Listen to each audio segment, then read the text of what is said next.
राष्ट्रपति द्रौपदी मुर्मू की कहानी मोटिवेशनल स्टोरी। हमारे देश की जनसंख्या 30 करोड़ से भी ज्यादा है और इतनी ज्यादा जनसंख्या होने के साथ साथ हमारा देश दुनिया का सबसे सांस्कृतिक विविध भी है, जहां हर धर्म और हर नस्ल के लोग रहते हैं। देश में इतनी ज्यादा विविधता होने के बावजूद हमारे देश के संविधान में स्थिति की समानता और अवसर की बात कही गई है, लेकिन सही मायने में समानता तभी स्टैब्लिश हो पाएगी जब मुख्य धारा से कटे हुए लोगों को भी देश के प्रशासन और सरकार की महत्वपूर्ण पोस्ट के लिए अपॉइंटमेंट किया जाएगा। और 2022 प्रेसिडेंशियल इलेक्शन में हमें बिल्कुल ऐसी ही क्वालिटी देखने को मिली। ऐसी क्वालिटी न सिर्फ हमारे लिए गर्व का विषय है, बल्कि दुनिया के सभी डेमोक्रेटिक कंट्री के लिए यह प्रेरणा का एक स्रोत भी बन सकता है। और बिल्कुल इसी वजह से आज हम आपको हमारे देश के प्रेसिडेंट बनने वाली द्रौपदी मुर्मू की लाइफ और सक्सेस और पॉलिटिकल करियर के बारे में बताएंगे। द्रौपदी मुर्मू का जन्म 20 जून 1958 को ओडिशा के मयूरभंज जिले के बैदापोसी गांव में एक जनजातीय परिवार में हुआ था। इनके पिता और दादा दोनों पंचायती राज सिस्टम की पॉलिटिक्स से जुड़े हुए थे। अपनी प्राइमरी और सेकेंडरी एजुकेशन कंप्लीट करने के बाद एक स्कूल टीचर के रूप में सबसे पहले इन्होंने अपनी टीचिंग करियर की शुरुआत करी और इसी दौरान ओडिशा के रायरनपुर में स्थित श्री औरोबिंदो इंस्टीट्यूट में इन्होंने असिस्टेंट प्रोफेसर के रूप में काम किया। इसके अलावा इन्होंने गवर्नमेंट ऑफ ओडिशा के इरिगेशन डिपार्टमेंट में जूनियर असिस्टेंट के रूप में भी काम किया और इसके बाद पॉलिटिक्स में इनकी एंट्री हुई। 1997 में इन्होंने भारतीय जनता पार्टी को ज्वाइन किया और रायरनपुर नगर पंचायत से काउंसलर के पोस्ट के लिए इलेक्शन लड़ी, जहां से इन्हें इलेक्ट भी कर दिया गया और अगले 2 सालों तक मुर्मू ने उसी पंचायत की चेयरपर्सन के रूप में जिम्मेदारी संभाली। पॉलिटिक्स में इनके एक्टिवनेस को देखते हुए इन्हें बीजेपी की अनुसूचित जनजातीय मोर्चा का नेशनल वॉइस प्रेसिडेंट बना दिया गया।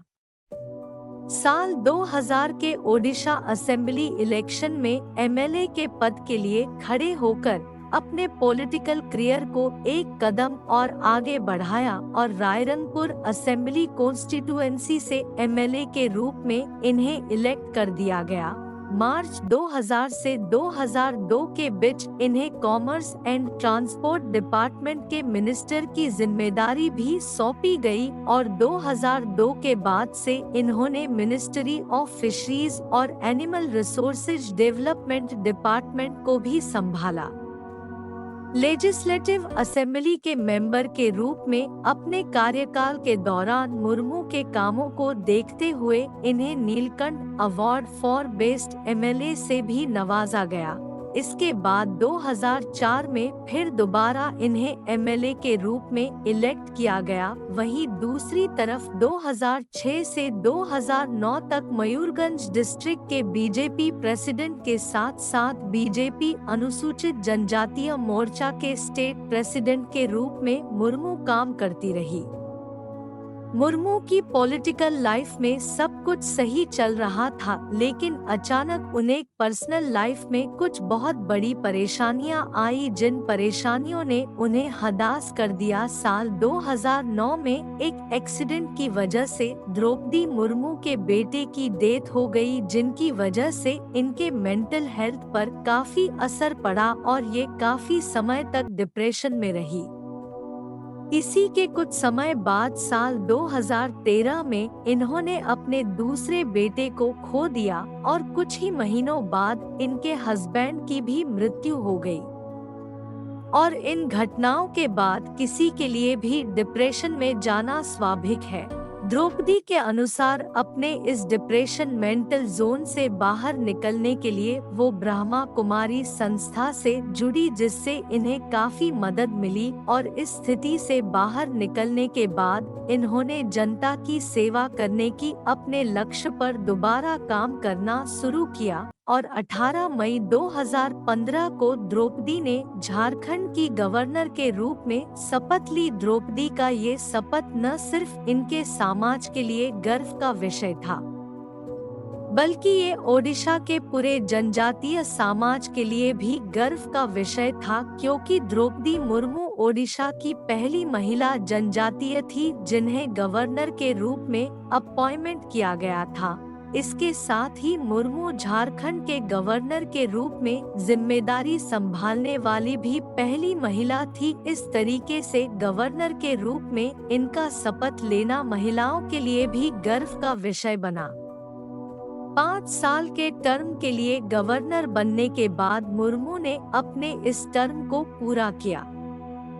अपने कार्यकाल के दौरान द्रौपदी ने कई ऐसे बिल्स को रेफ्यूज भी किया जिसे झारखंड विधानसभा में अप्रूवल मिल चुका था। इसके साथ ही गवर्नर के रूप में कार्यरत रहते हुए द्रौपदी मुर्मू ने कोरोना के समय में वीडियो कॉन्फ्रेंस के जरिए अपने कई इनिशिएटिव को आगे बढ़ाया। अपने कार्यकाल के दौरान ही मुर्मू ने अनाउंस किया उनकी मृत्यु के बाद उनकी आंख को रांची के ही कश्यप मेमोरियल ऑय हॉस्पिटल में डोनेट कर दिया जाए।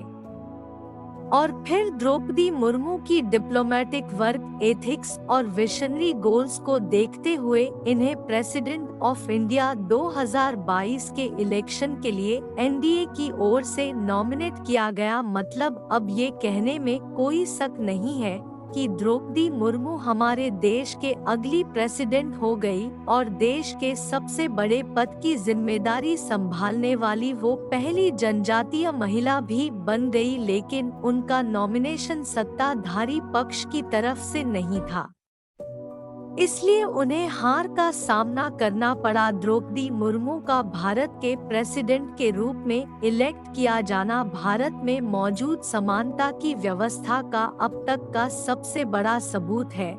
देश के सबसे बड़े पद तक जनजातीय कम्युनिटी की एक महिला का पहुंचना न सिर्फ जनजातीय कम्युनिटी को बल्कि महिलाओं को भी स्ट्रगल के इस दौर से गुजरने के लिए प्रेरित करेगा। दोस्तों, ये थी हमारे देश की प्रेसिडेंट द्रौपदी मुर्मू की कहानी। उम्मीद करता हूँ कि उनकी ये कहानी आपको पसंद आई होंगी और अपने दोस्तों के साथ शेयर जरूर कीजिएगा ताकि वो भी द्रौपदी मुर्मू की महानता से प्रेरित हो सके।